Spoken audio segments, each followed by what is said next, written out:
Earlier, we showed you how police couldn't make heads or tails of a domestic disturbance complaint until it escalated into violence. Let's take a look at that interaction one more time.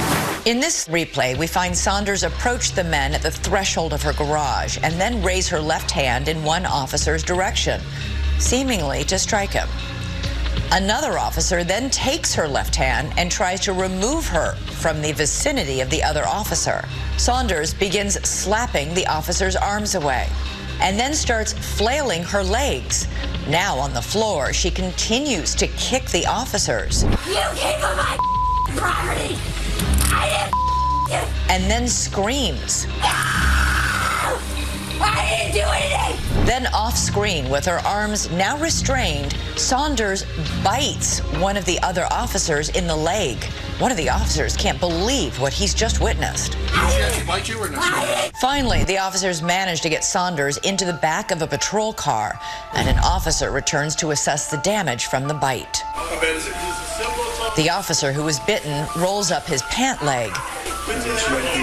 But soon after, he begins to feel ill and say as much to his partner. I feel like I'm going to pass out. Right before he faints. The clip ends with the officer coming to as his colleagues explain what happened. Just stay on the ground, okay? Okay. Sherry Saunders is clearly under the influence. How much is that a factor in her really bizarre behavior that night? Sherry was both suffering from being intoxicated. I mean, you know, her behavior was related to her being intoxicated.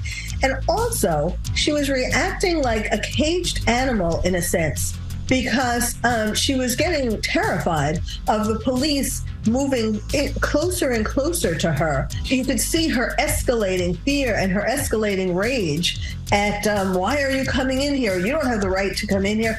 And yet they kept coming closer and closer. Apparently she has a history before of being arrested. And if it's true what her stepson said when he called the police, that she had slapped him, obviously she was out of control even before the police came. Right. Why would the officer faint? Was this an emotional, psychological reaction to what had happened? Why would a bite like that impact him?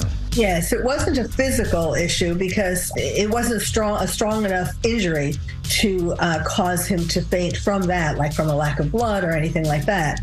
But it was a shock. And it was, you know, the trauma of a person who you're trying to arrest or trying to calm down, you know, doing that to him. It was totally unexpected, and that was why he fainted.